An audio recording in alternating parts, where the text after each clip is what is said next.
निकोबार द्वीप समूह की प्रमुख चोटियां। हम बात करेंगे कि अंडमान द्वीप निकोबार द्वीप समूह कहाँ स्थित है, इसको कौन सी उपमा दी गई है और इस द्वीप समूह में कौन कौन सी चोटियां स्थित हैं, जो प्रमुख कौन कौन सी हैं। तो अंडमान निकोबार द्वीप समूह की बात करें तो अंडमान निकोबार द्वीप समूह कहाँ स्थित है, तो पहली बात बंगाल की खाड़ी में। अंडमान निकोबार द्वीप समूह कहाँ स्थित है, तो बंगाल की खाड़ी में स्थित है। अंडमान निकोबार में दो द्वीप हैं, कौन कौन, अब एक अंडमान और एक निकोबार। तो अंडमान को हम चार भागों में बांटते हैं। उत्तरी अंडमान, उत्तरी अंडमान, मध्य अंडमान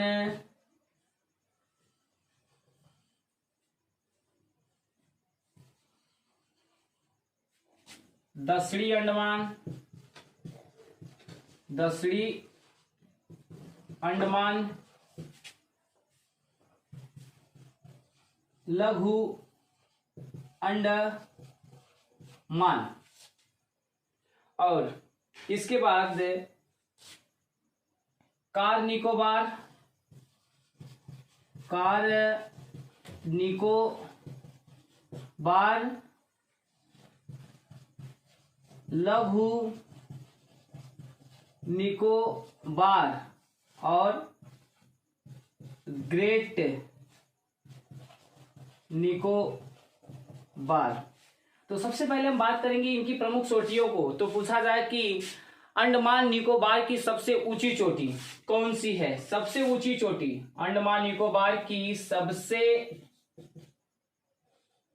ऊंची चोटी कौन सी है। अब इसमें कई चोटियां हैं। एक पहला है सैडल पीक, सैडल चोटी। दूसरा है माउंट थुल्लर। तीसरा है डियोबोली, डियोबोली। और जो चौथा है कोयोब, माउंट डियोबोली, माउंट कोयोब। अब इसमें अगर हम देखें तो अंडमान निकोबार की जो सबसे ऊंची चोटी है सैडल पीक, सैडल पीक जिसकी ऊंचाई 738 मीटर, 738 मीटर। माउंट थुलियर की ऊंचाई 642 मीटर।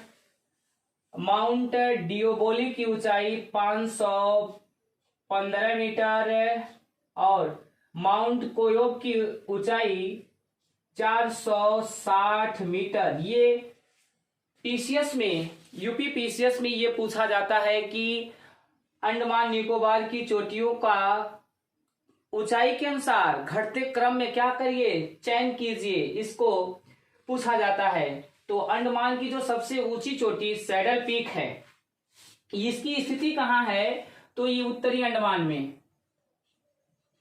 ये सैडल पीक, सैडल चोटी उत्तरी अंडमान में। और माउंट थुलियर कहाँ है, तो माउंट थुलियर ग्रेट निकोबार में, माउंट थुल्लर कहाँ है, ग्रेट निकोबार में। माउंट डियोबोली चोटी कहाँ है, तो ये मध्य अंडमान में। माउंट डियोबोली चोटी कहाँ है, तो मध्य अंडमान में। और इसके बाद पूछा जाए कि माउंट को योग चोटी कहाँ है, तो दक्षिणी अंडमान में। माउंट को योग चोटी कहाँ है, तो दक्षिणी अंडमान में। अगर पूछा जाए कि अंडमान निकोबार की दूसरी सबसे ऊंची चोटी तो आप क्या बताएंगे? दूसरी सबसे ऊंची चोटी माउंट थ्रियर, जिसकी ऊंचाई 642 metre, Saddle Peak 738 metre, Mount Diavolo 515 metre, Mount Koyob 460 metre. तो ये इस तरह से सबसे, अगर पूछा जाए कि सबसे अंडमान की सबसे कम ऊंची चोटी कौन सी है, तो माउंट कोयोब, जिसकी ऊंचाई 460 है। तो ये अंडमान निकोबार की प्रमुख चोटियां हैं। अब हम बात करेंगे कि अंडमान निकोबार की राजधानी कहाँ है। तो अंडमान निकोबार की राजधानी दक्षिणी अंडमान में स्थित, जिसका नाम है port Blair. Port Blair, port Blair Andaman की राजधानी है। अगर पूछा जाए कि अंडमान निकोबार को उपमा, किसकी उपमा दी गई है, तो इसको कहते हैं मरकत द्वीप या एमराल्ड आइसलैंड की उपमा दी गई है। यदि पूछा जाए कि ये अंडमान निकोबार द्वीप समूह का निर्माण कैसे हुआ है, तो ज्वालामुखी के द्वारा इसका निर्माण हुआ है। अंडमान निकोबार का निर्माण कैसे हुआ, निर्माण यानी उत्पत्ति कैसे हुई, तो ये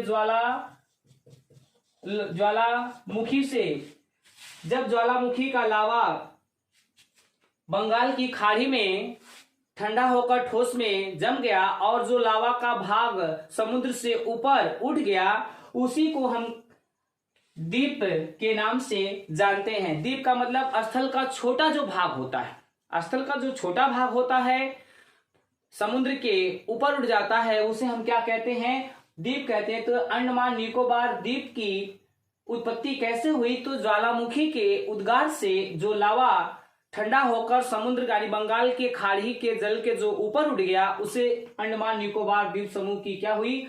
उत्पत्ति हुई। अब भारत, इसी अंडमान निकोबार द्वीप समूह में भारत के दो प्रमुख ज्वालामुखी स्थित हैं। एक का नाम है बैरन और एक का नाम है नारकोंडम।